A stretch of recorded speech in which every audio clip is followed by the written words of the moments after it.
Hey everyone, welcome back to my YouTube channel where we bring you the best tips and tricks for your favorite gaming videos. Today, we are diving into the world of Clash of Clans and I am going to show you how to create a brand new account. Whether you are starting fresh or setting up a second account, this tutorial has got you covered. Let's jump right in. Let's begin from the home screen of our mobile phone. Open the Clash of Clans application. If you already have an account, it will load automatically. But don't worry, I will show you how to log out and start fresh.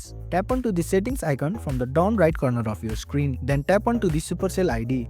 Tap onto the gear icon and you can see the option of logout. Tap on it. Now it's time to create a new account. And the game will ask you to set up a new village.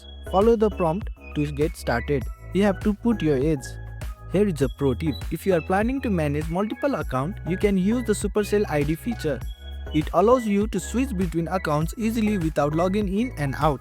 And that's it. You have successfully created a new Clash of Clans account. If this tutorial helped you, don't forget to give it a thumbs up and subscribe to my channel for more tips and guides. Thanks for watching and I will see you in the next video.